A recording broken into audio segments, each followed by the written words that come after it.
자, 이번에는 뭘 설명드릴 거냐면 이름 짓는 방법에 대해서 알려드릴게요. 어떤 이름이냐면 클래스 이름 짓는 방법이에요.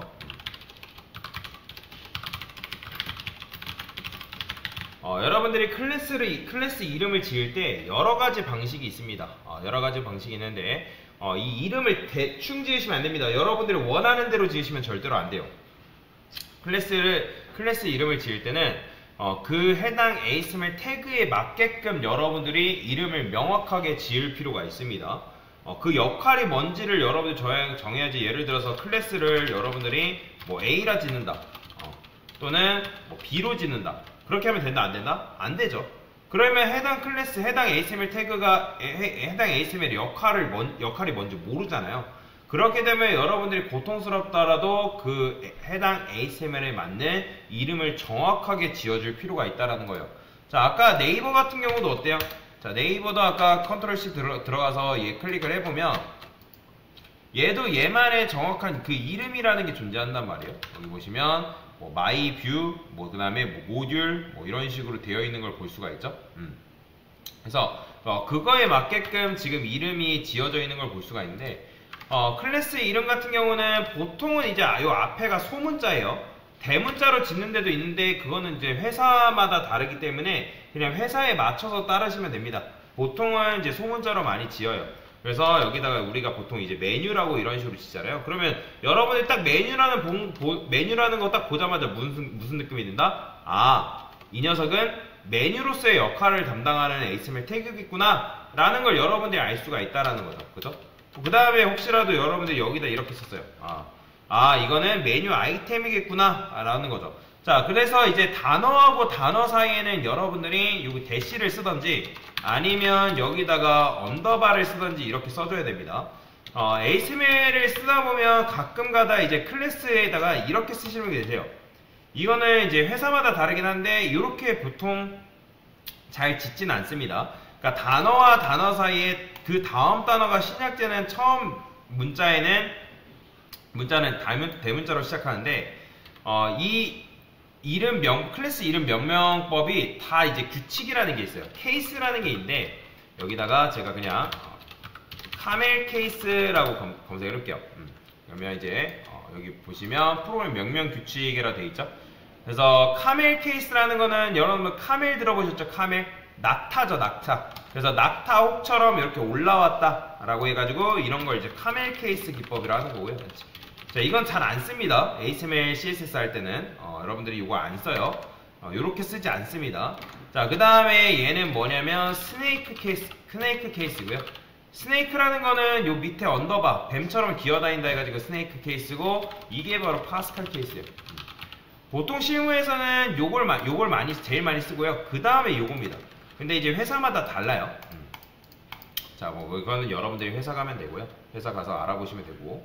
자, 근데 이제 클래스 이름을 이렇게 짓는 것보다 조금 더 구체적으로 짓는 방식이 있습니다. 바로 뱀이라는 방법이 있어요. 뱀.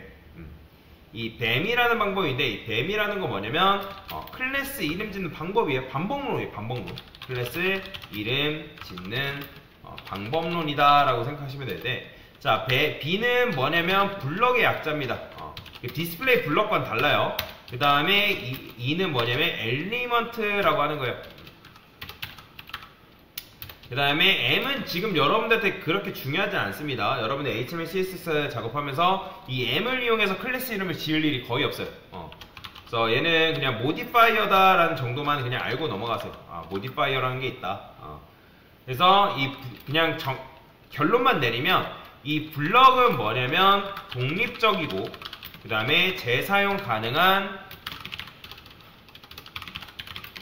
컴포넌트라고 생각하면 되는데, 컴포넌트라는 하나의 단일적인 이제 뭐 레고로 따지면 블럭이라고 보시면 돼요. 레고 블럭.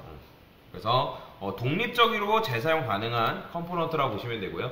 자, 그 다음에 얘는 뭐냐면 블럭의 내부 구성 요소다라고 생각하시면 됩니다.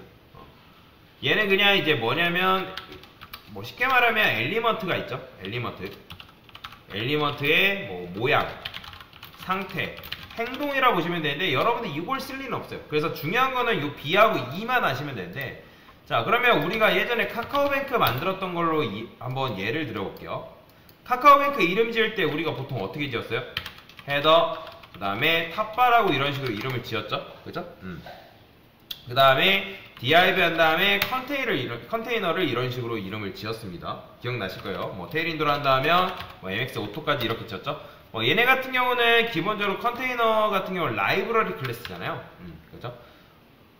그리고 이 탑바 같은 경우는 어쨌든 전체를 꾸며주는, 전체를 이제 감싸는 녀석이기 때문에 얘네들은 그냥 이렇게만 지어도 돼요. 그리고 컨테이너 같은 경우는 탑바 안에 있을 때만 의미가 있는 녀석이 아니라 이 컨테이너는 재사용성이 있잖아요. 재사용성이 있다는 게 무슨 말이에요? 여러분들이 섹션에 자식으로 이렇게 썼어요? 안 썼어요? 썼죠? 그죠? 그러니까 섹션 안에서도 컨테이너가 필요할 수 있기 때문에 이런 재사용성이 있는 녀석들은 그냥 이름을 이렇게만 지으시면 돼요. 자, 그 다음에 우리가 뭐 썼죠? 로고라고 썼죠? 그러면 로고도 마찬가지예요. 여러분들이 카카오뱅크 로고가 만약에 이곳저곳에서 쓰일 필요가 있어요. 자, 여기 보시면 카카오뱅크 홈페이지 들어가 볼게요. 자, 카카오뱅크 홈페이지 같은 경우 로고가 있는데 이 로고가 뭐 여기서도 쓰이고 다른 곳에도 쓰이고 뭐 다른 웹사이트에서도 쓰이고 한다 하면 여러분들이 얘 같은 경우는 그냥 로고로 만드는 게 맞습니다. 그쵸?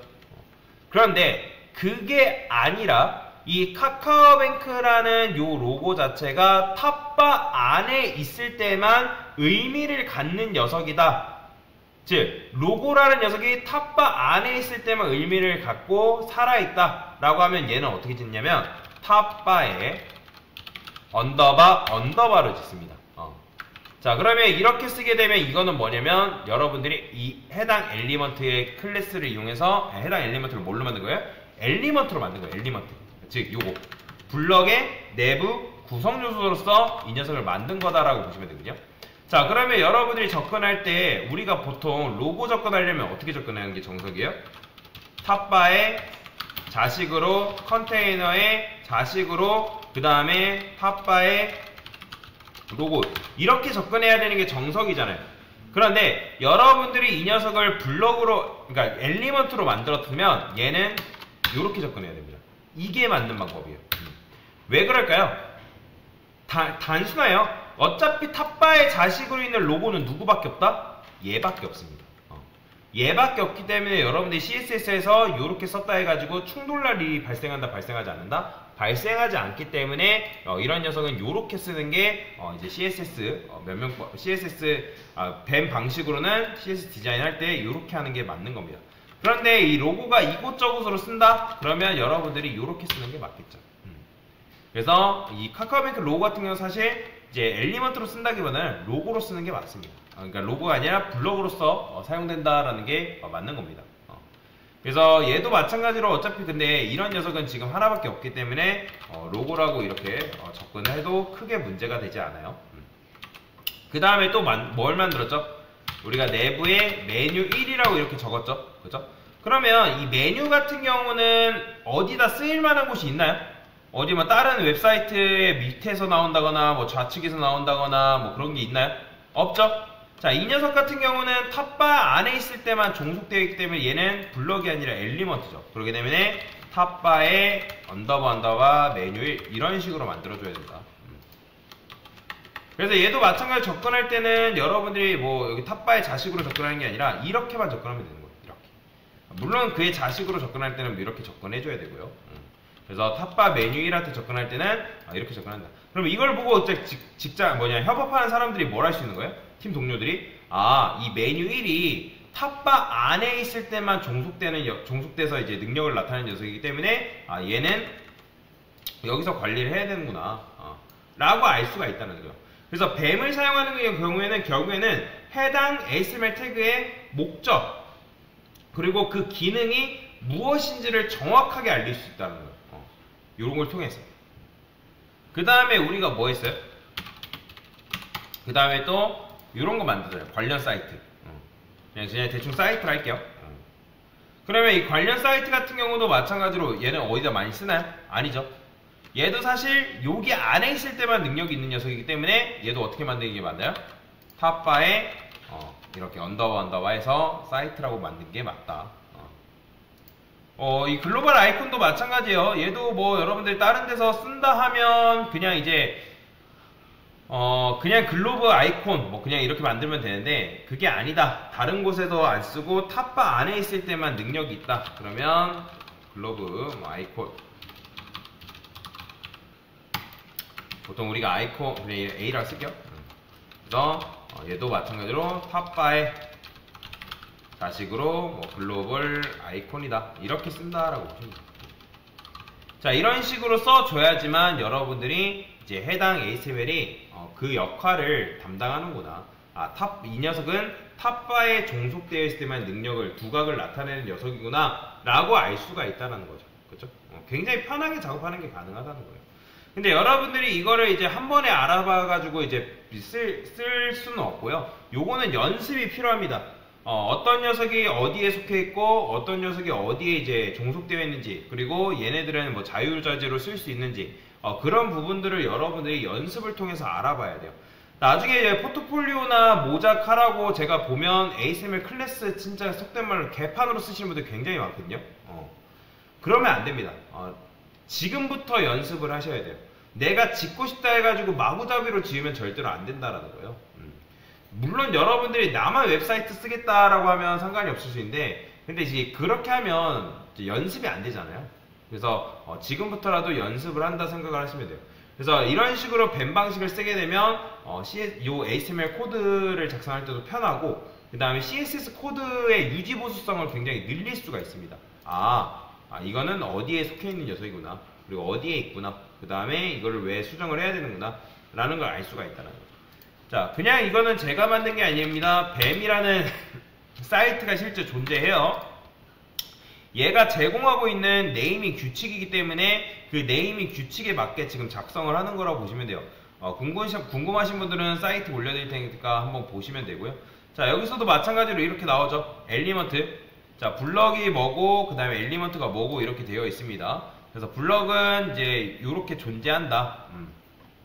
그래서 블럭은 쉽게 말하면 이제 독립적이고 재사용 가능한 컴포넌트이기 때문에 이렇게 짓는다라고 되어 있어요. 접근할 때도 CSS로 접근할 때 어떻게 접근한대요? 그냥 이렇게 접근한다 나오죠. 그래서 아까도 로고 같은 경우는 독립적이고 재사용하는 컴포넌트일 수 있기 때문에 그래서 제가 이렇게 쓴 거잖아요. 그래서 접근할 때도 어떻게 접근한 거예요? 탑바의 자식으로 접근한 게 아니라 로고 이런 식으로 접근한 거잖아요. 그 다음에 엘리먼트도 마찬가지예요. 엘리먼트도 누구의 종속, 지금 얘는 뭐예요? 이걸로 봐서 뭘 할 수 있는 거예요. 이 ELEM이라는 이 녀석은 뭐다? 엘리먼트라는 거는 블럭이라는 녀석 안에 종속되어 있는 녀석이구나 라는 걸 한눈에 알아볼 수 있다는 거죠. 자, 잘못된 CSS 작성 방법 있죠? 블럭의 자식으로 블럭 이렇게 쓰면 안 됩니다. 그 다음에 div이면서 블럭 요렇게 쓰면 안 돼요. 그래서 요렇게 써줘야지만 제대로 된 CSS 방법이라고 생각하시면 됩니다. 그 뱀의 규칙이 바로 요런 거다라고 생각을 하시면 돼요. 그래서 여러분들이 이 B하고 E만 아시면 되고요. M 같은 경우는 여러분들이 쓸 일은 거의 없다라고 보시면 돼요. 보통 이제 M을 사용하는 거는 개발자들의 일이고, B하고 E 정도만 알고 이제 CSS 디자인을 하시면 HTML 클래스 이름을 부여하시면 되겠다라고 보시면 되겠습니다. 자, 그래서 요 뱀에 대해서 이름을 짓는 방법에 대해서 간단하게 알려드렸다라고 보시면 되겠습니다. 됐습니다.